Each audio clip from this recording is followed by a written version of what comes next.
Hello and welcome to the No Holds Barred Witchcraft podcast. Mr. Chris, you're here. So I'm going to put you on the spot and ask you a question, right?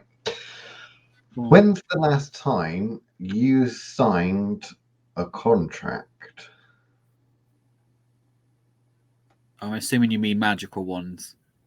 No, mundane or magical. Mundane one was probably mundane one was probably my contract with my current employer. Oh. So January. January, you signed a contract with an employer and such. Did you read the contract?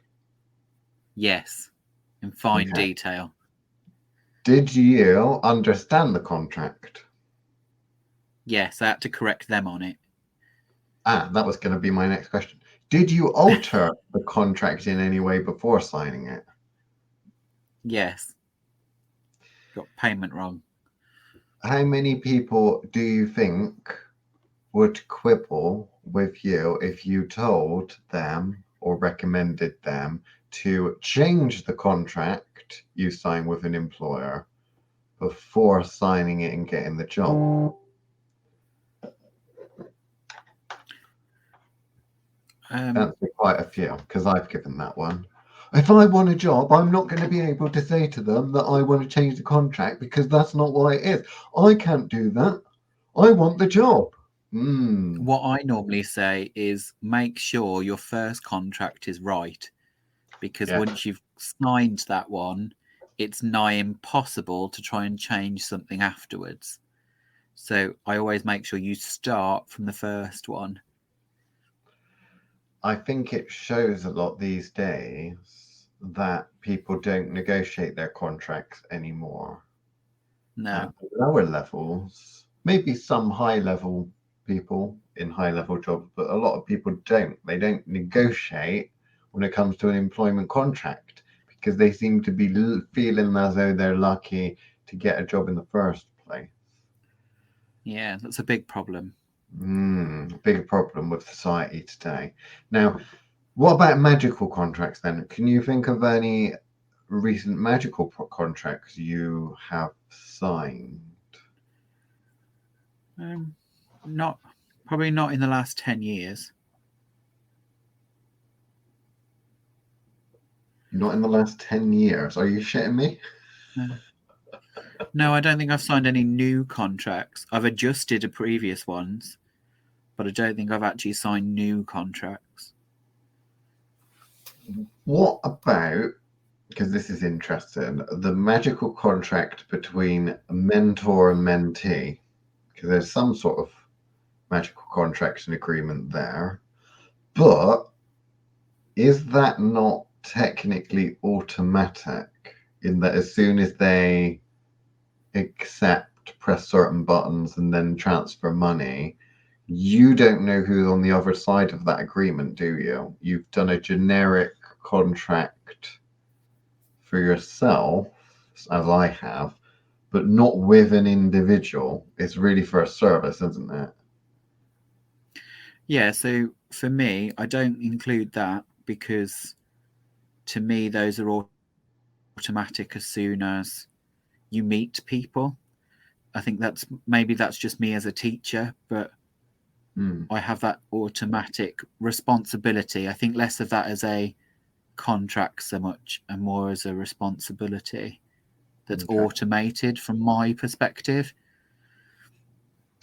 So basically, I signed the contract that says I was willing to be a teacher in this life.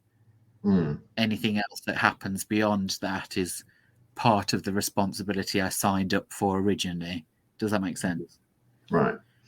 So would you be willing to share an example of a magical contract that you have signed or are planning on signing in the future, just to give us an example to work through?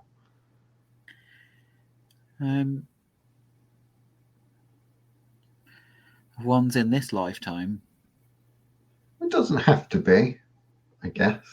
I think it's probably more relevant because 21st century and 20th century people that are listening to this will probably relate more to things happening currently rather than thousands upon thousands of years ago, perhaps. But I mean, I the human suppose. nature does not change, does it really? No. Kind of contract law in this universe is fairly samey, regardless of the level of contract, really. Yeah, it's all about who's the strongest and most powerful and can enforce it, isn't it? Pretty much. Pretty much.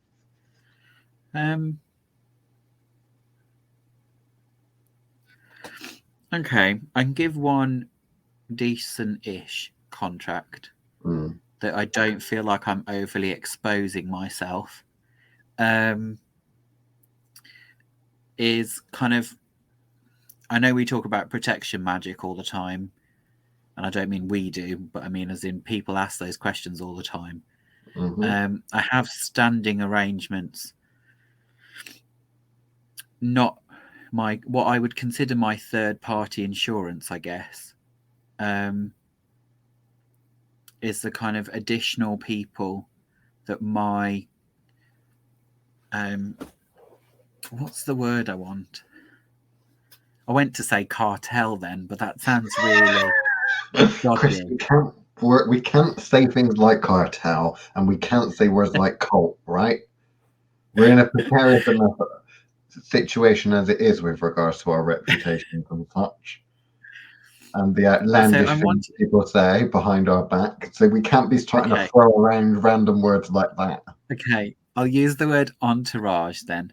Entourage is way better. That makes you sound like an influencer or a celebrity, you know, not a kingpin. So, okay, there is an extended kind of third-party insurance for those that I would consider part of my entourage with certain beings.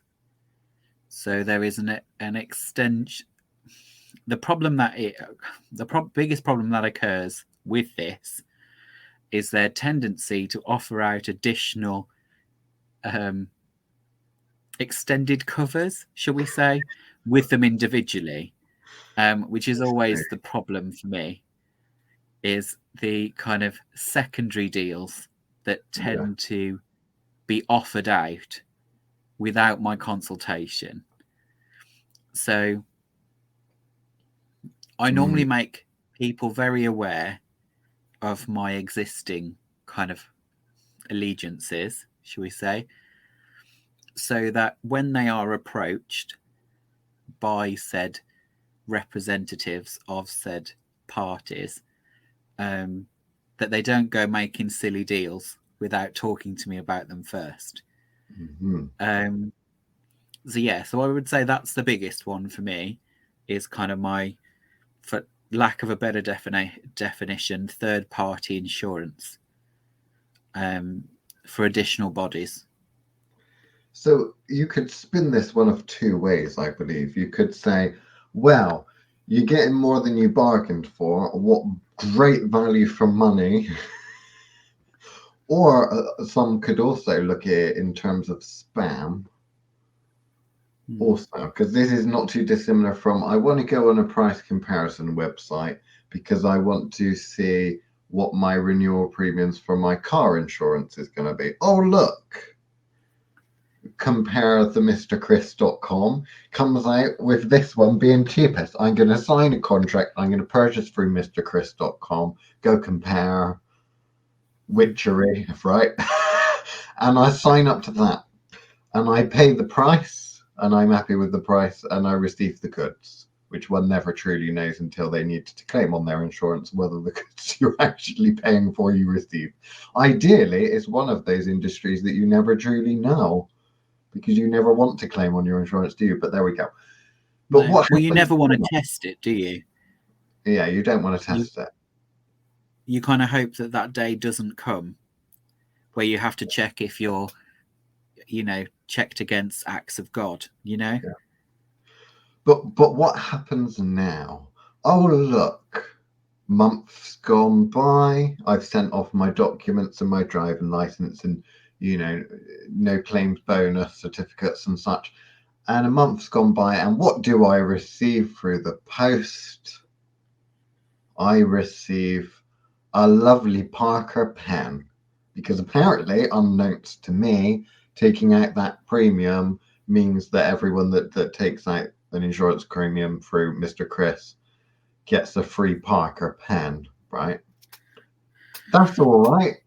Why not? I'm happy with that. I'll take the Parker pen. Didn't realize I was getting it, mind you. And the person on the desk that actually did all of this for me didn't tell me about it, which kind of implies also that that person probably didn't fucking know that they were currently running a pen promotion at the time. But fuck it, I'll take the pen because, you know.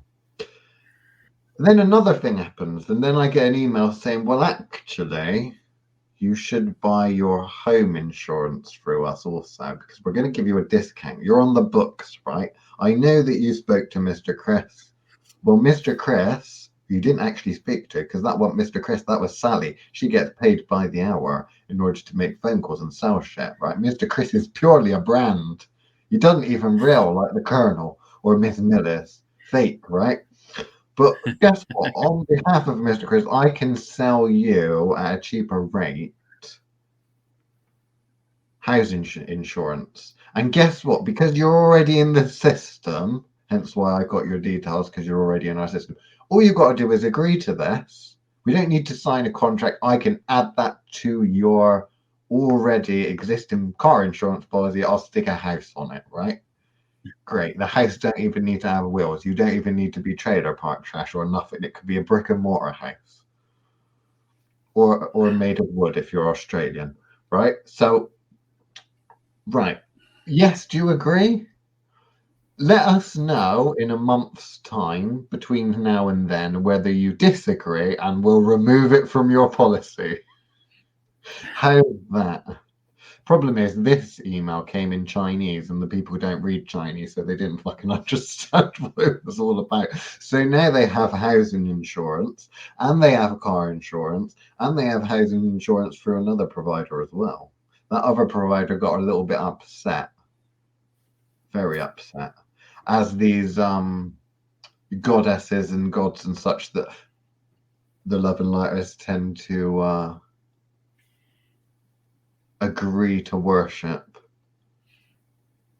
do get a little bit upset, because that insurance provider didn't like that you're going with another insurance provider now, and they're very, very angry about it. They're going to spam you. Yes. So, any stories you can tell us with regards to people that got more than they bargained for, whether it would be a good bargain or more than they bargained for in the form of, I don't know, the plot to a rather interesting horror film? It is October After the Wall. That's what I get the impression people get.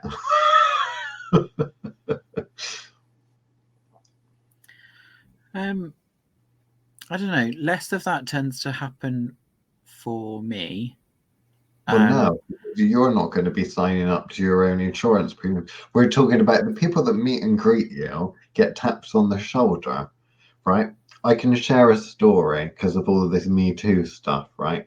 You meet Harvey Weinstein, okay? You get your picture taken with him on the red carpet. That's fine. He goes. He doesn't molest you or nothing. He just buggers off. But then all of a sudden, one of his entourage comes along, okay? Who is it? I don't know. He looks like a bodyguard of some description. He's wearing a suit, but he looks extremely fucking fat, right? He looks like the sort of person you would not want to meet. He comes up to you and he says, Harvey wants you to meet him in his room in a minute. Don't worry. It'll be worth it. What do you do, Mr. Chris? What does one do in that situation? Because that isn't Mr. Harvey offering. That's someone else offering on behalf of Mr. Harvey.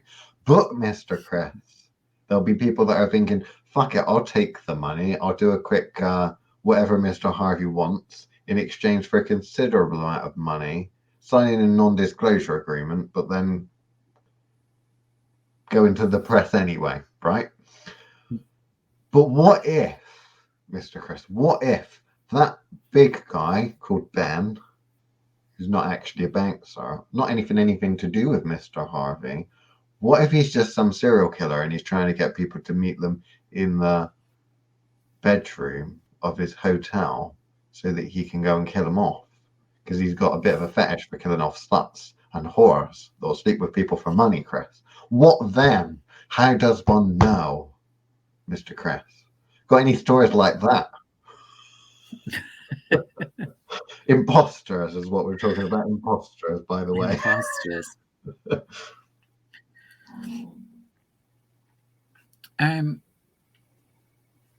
Not specifically for me, no. I've had other people have those kind of problems and help fix those kind of problems, but no, not so much for myself and my entourage, shall we say. I've had the opposite happen. So I've had people receive trouble based on the fact that it don't like me, therefore it don't like them. Those I'm not going to be your friend if you're friends with him, type deal. Yeah, those sorts of problematic situations. I get a lot of that. In magical. What, for knowing me? Is that what it is? Not necessarily me. I was in terms of people get told that if they're friends with me, then they're not going to be friends with the person. Has happened on a couple of occasions. I don't know why people hate me so much. Oh, it's your sunny disposition, I imagine. Maybe it is. Maybe it is a disposition. So, but yeah, those tend to happen more frequently with me. But that's because lots of people, when they start out in this kind of world, shall we say, they get drawn to going down the kind of angel route, or go down the various kind of ghosty routes. And bear in mind, I have no time for either. That often can cause like a knock-on effect of, wanting to get involved and not really knowing how to deal with that. But that happens more often. Hence, tying up Michael, that sort of thing. But that's just because people encourage that connection, because to them it's quite impressive. The word divine gets thrown around a lot. So, when you're working with that kind of, and not realizing, which I suppose is close to what you're describing, where someone comes to meet you on the basis that they think you're available for making that kind of connection, isn't the thing they thought they were signing up for. I met a lot of people that signed up with kind of spirits, lower level spirits, claiming to be other things, claiming to be further up the echelon than they actually are. I will say, I don't know if your experience is different. I've had more instances of something lower level claiming it was further up. Oh yeah. They all do. They all do. It's like all of these scammers on the internet that try and tell you a business course and then have their picture on the homepage or in the funnel or whatever with Alan Sugar or someone like that. It's like, look, I'm connected. I got my picture taken with Alan Sugar or Donald Trump or whoever the fuck it is. But really, they just met them at one of these like business meetings. They paid like 500 quid to go to a seminar and get their picture taken with them, and then it ends up on a fucking website. But yes, there's the magical equivalent of that, with people often falling a lot of the time to work with a spirit that they think they're working with, but they're not actually working with that spirit. They're working with an imposter.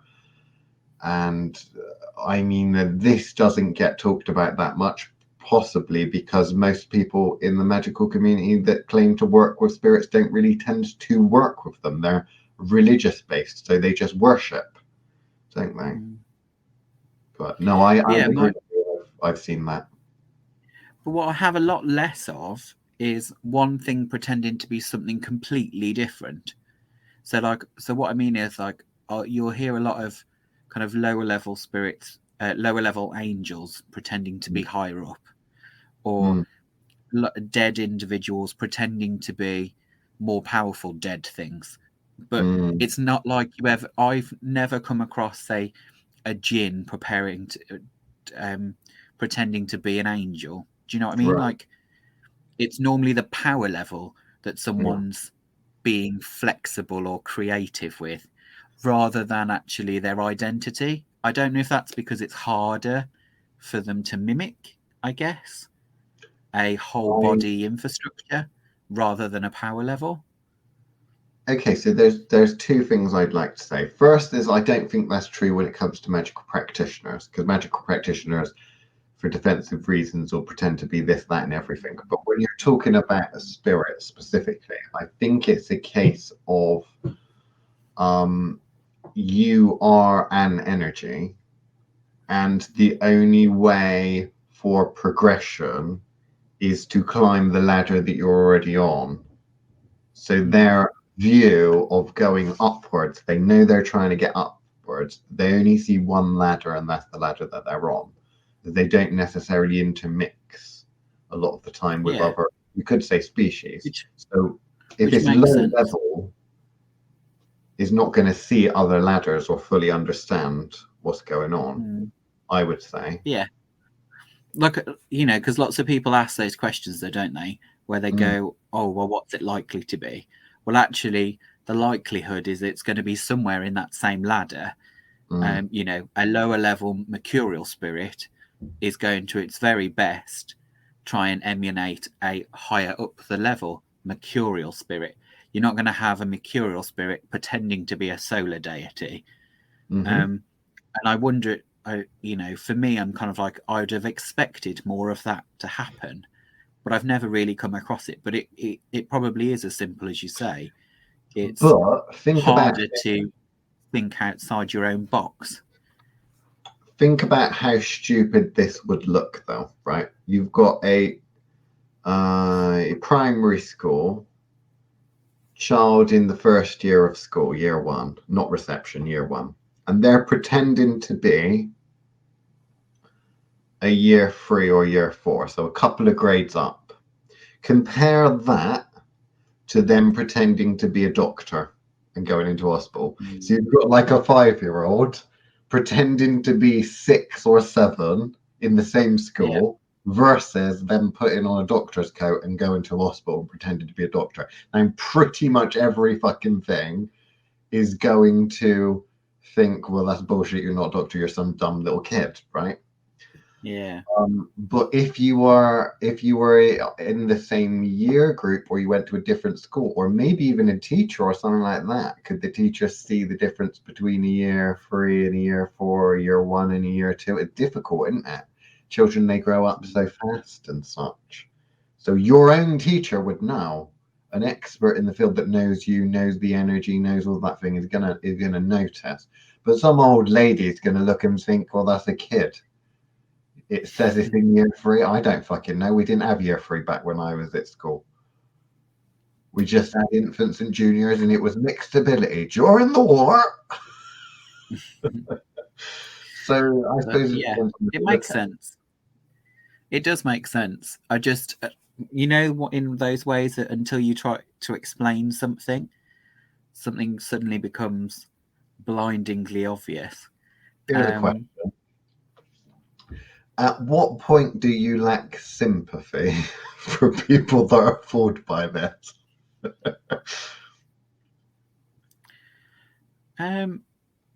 I think I lack sympathy accordingly, depending on how somebody presents themselves.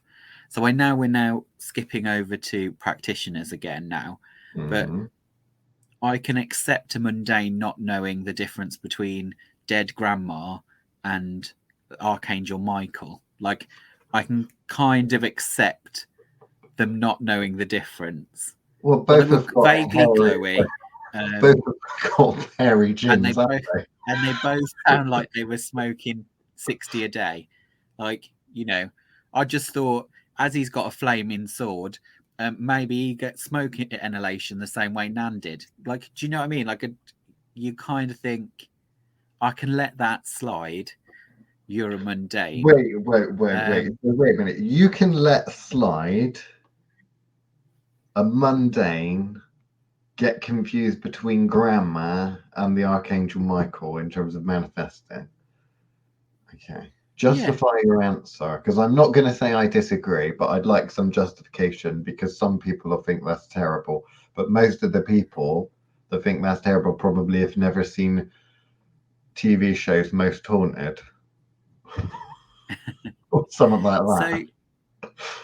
So I can understand that based on the I can let that slide on the basis of you will assume a mundane's psychic ability in terms of knowing what they look like and being able to receive that image or that sound. So to them, grandma smoked 60 a day, she's a bit gruff, sounded a bit like the Archangel Michael trying to puff out his chest. Like, to them, the difference is not going to be all that difference, Whereas if you've got a psychic that's so-called self-professed medium who's been taking messages for the last 30 years, you would kind of hope that person had the psychic awareness to know the difference between when a dead person is talking and where another kind of spirit is talking. So I would expect, if you're putting that on your billboard, you should be able to back that up with credentials. Credentials, that's the word. Credentials. I've had a long credential, which you can buy insurance through us at nominal fee. So I would let the young kid who knows nothing about nothing would possibly be fooled into thinking one was the other. Also, Michael's a bit of a prick, so we might have even put on the little grandma voice because he's a prick. So like a wolf in sheep's clothes, or like the wolf from Red Riding Hood, where it dresses up as grandma. Yeah, exactly. I mean, both have got hairy chins. Exactly. Right. Okay. So, have you got anything you'd like to add to that? Well, yeah. So all I was trying to say was the difference between those is how one presents themselves, and where I would then expect you to be performing, and that's the difference. If this happens to be, a young person who actually has more gift than they realise, then I would be expecting them to come out with something, but I'm not going to hold it against them because they're not selling a service, which is very different. Right, that's it for this edition of the No Holds Bar Witchcraft podcast. We'll go into extra time on the Patreon. We're going to talk about the formulation and creation of an actual magical contract, what it should consist of and such. I'd also like to ask Mr. Chris a very important question on the Patreon, which is, why is he so obsessed with emasculating the Archangel Michael? Whether there's any beef or something, I don't know. One hates the other, or they both hate each other. Who really knows? I'm not entirely sure. But I can't wait to delve into that one. I'm also going to talk about paranormal investigation and why one can't say slow kids anymore, can we? Not say the same. What are you allowed to say now instead of slow kids, Chris? The magically challenged? The magically challenged, let's call it that. Why the magically challenged? Why I have sympathy for the magically challenged? Because I am full of sympathy, after all, for the lesser people in the world. But that's it. It's well worth joining the Thoth Witchcraft Patreon, because this is no holds barred, but that's on a whole new level. But yeah, there we go.